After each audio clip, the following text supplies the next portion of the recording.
Psi, and currently you've got 4 variants of that. So you've got the Constellation Taurus, which is your entry model. I think the main role for that one is the cargo. Next up from that, you have your Constellation Andromeda, which is this version you're seeing here. This is the quote-unquote combat variant.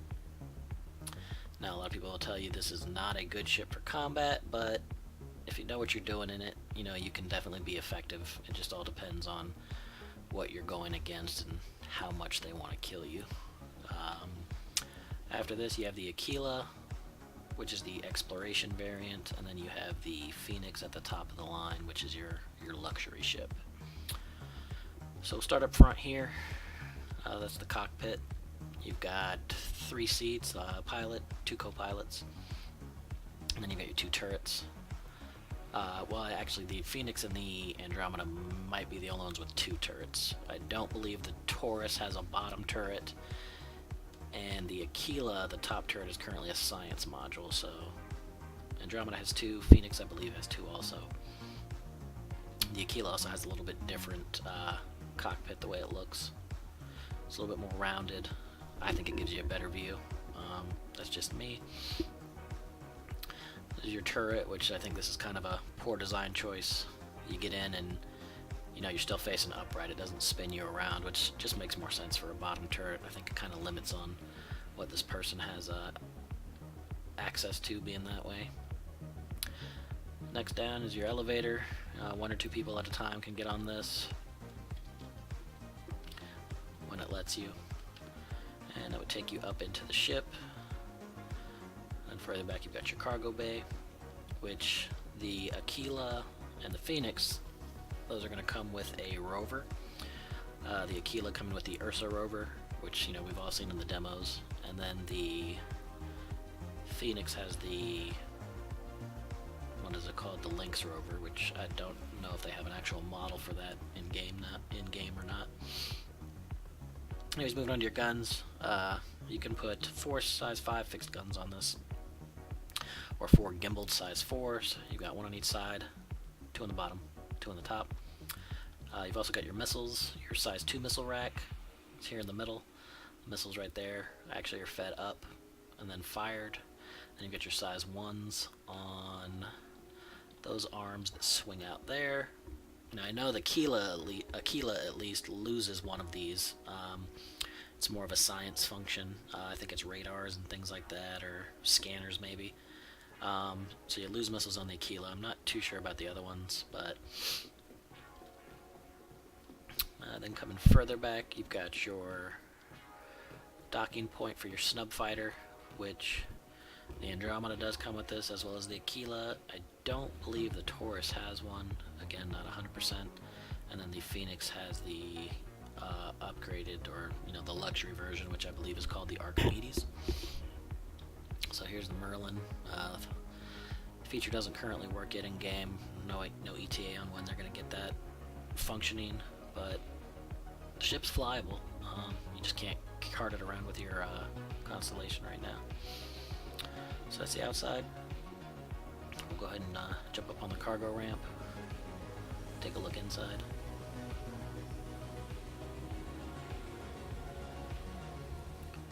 So here we are again. Those are your size 2 missile racks that feed up to fire out of the missile launcher.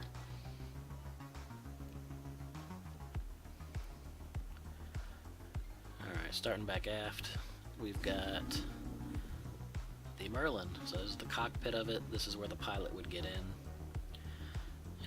Lock down inside. They just jumped into a zone. They've got 3 Vandal in the area, so your captain wants some backup, so you get out in this and run some interference, do what you can, and dock back up, get out. Not much back here. You got a little thing that says life support and a couple panels, which these might come into play with the mini games they plan to add for like long flights. Something went wrong, oh, you got to get up and go back and fix it. But again, that's all just concept talk so far. I don't know if they've actually got it working in game. If so, they haven't shown it. You've got more of that along both sides. You have 2 doors here, which again, I think these were things that were more in line with ship-to-ship docking, and I know docking collars are out, so I don't know if these doors will ever actually see proper use, but they're there for now. Actually, one of the easier doors to try to, if you're trying to board someone else's Connie, just the way the system works right now, you can get in pretty easily through these. And you come up here, you've got the crew space, 4 bunk beds, kind of like the Freelancer, 2 on the bottom, 2 on the top. These are also going to act as escape pods. How, again, that's actually going to work, we're still not sure yet. You know, this frame setup here looks like it's something that could launch them out into space, but who knows, we'll see how it works. Over here you've got the little sitting area, and it's saying there's a table there that's supposed to come up, because when I show the old model you'll see there's, you know, a little dining area for people to eat or hang out, so I'm guessing that's the function this will serve. You've got some storage lockers overhead, and then you've got looks like more here, and then your shower / toilet there. You've got gear, weapon lockers here, hang your spacesuits in there, have your armor in there. Here's the weapon racks. So you have all those. This is your elevator. This is the one that's down. No, you know, I already had down, but you can see it coming back up. And then we get up forward to the main cabin. It's quite a bit different from the old version. They did take some things out that I liked, kind of push it into the back, but you got your shield generator area over here, avionics, life support, more shield generator stuff. So here's your turrets. You got your bottom turret, top turret. So this is what I'm talking about. When you get in, it just kind of lowers you down, and I feel like it definitely limits the field of view for the pilot.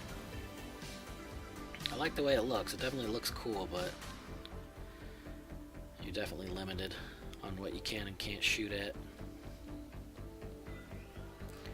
Plus this one's just so buggy. I mean, I don't think there's ever been a time in the persistent universe where I've tried it out and haven't gotten flung out. So that's the bottom turret. And you also have the top turret, which again on the Aquila is a science module. And then I'm not sure if the Phoenix still keeps it. I think they do, but not 100%. With this one you definitely have a better field of view. So hopefully with turrets working better in 3.0 we'll get some good use out of them.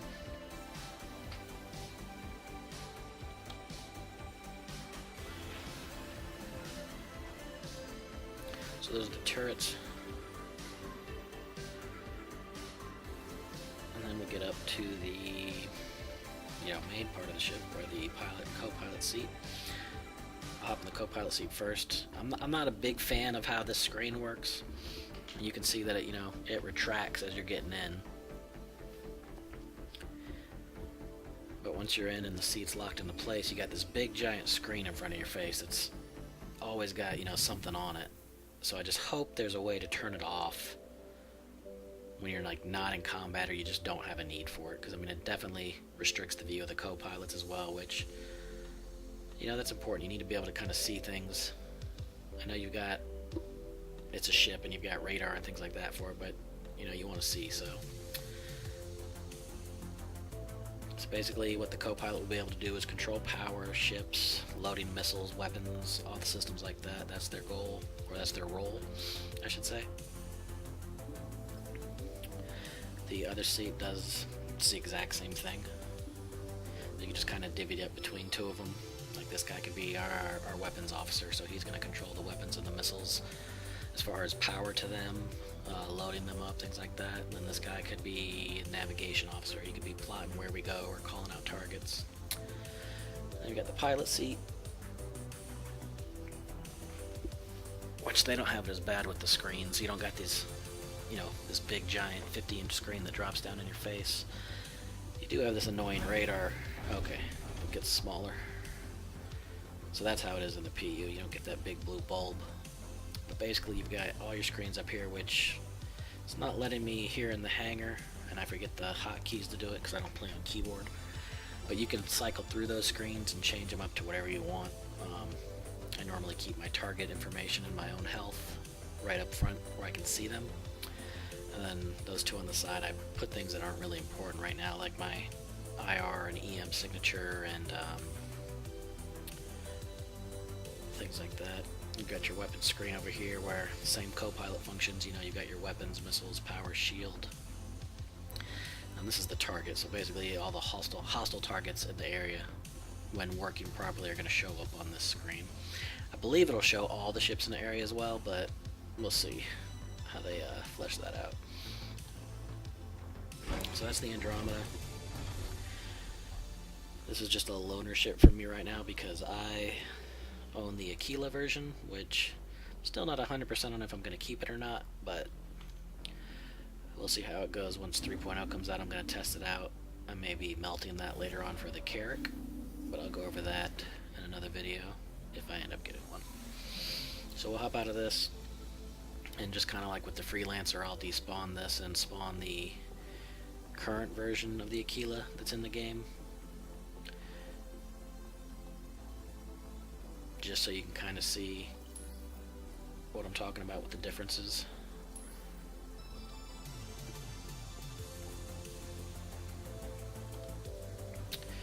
Alright, so first thing you notice is definitely looks like they're using different materials for this than the other one, because this is an older model of ship. But it's pretty much the same layout. You got your docking collar back here for your snub fighter, which is the Merlin for this version. Same thing with your weapons. You're gonna have the 2 guns on the bottom, 2 on the top. Your missile arms, which that looks like they've taken the missiles out of that one. That definitely looks like a radar dish and antenna and all that high-tech stuff. So that one will swing out and, you know, help while you're scanning or exploring or whatever you're doing. And you'll still have your missiles on the other one, which I guess they just show both on this side, but I know you still have 1 missile rack, and then I believe you still have the size 2 missiles up top. You can see the bottom turret is gone, so they don't even have it in this version. And then that top turret, I don't remember if it's an actual science module or if it's still a gun turret. Yeah, you got some more radar exploration type equipment up here, and then you can see how the cockpit is different. It's kind of rounded out, which I like it. I think that's it gives a nice view. We'll come up here, just kind of jump up in, and we'll start up front on this one. So again, you'll have your 2 co-pilot seats, same monitor layout. You have your pilot seat, but you definitely got more room up here, like I said, better view. A lot of people complain about the bars, but you gotta remember, you're in a spaceship. It's gonna be there. And you've got your seat, which, I guess maybe that's the science module. So maybe that does go down and you still just, I don't know, whatever science stuff you're doing, you do. And then the turret's the top one.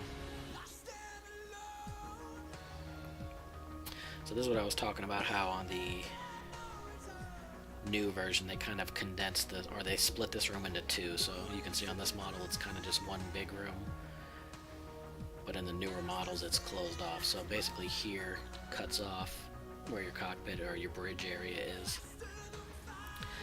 Then you would come back into the crew quarters area, which is, again, it's got the table. This table's gone, the seat and all that. Still have the elevator, you know, just with a little bit different look. And then you'll have your 4 bunk beds. You'll have your toilet and shower. But it's probably going to be just like the Andromeda, how it's set up and the layout of it. I think the colors are really the only thing that's different. Then you go back into the cargo bay, and you still have your cargo bay, which that's where your Ursa will be sitting. You have all your panels along the wall and terminals and things like that. And then you'll come back here again for access to your snub fighter. So that's the Aquila, which again, this is the old version. But I'm definitely looking forward to flying this in 3.0. I am in the not Evocati, what's it called? Concierge, so once 3.0 hits to the test universe, the test servers. I'll be in the first wave, so I'll definitely be streaming that. Getting my hands wet with it.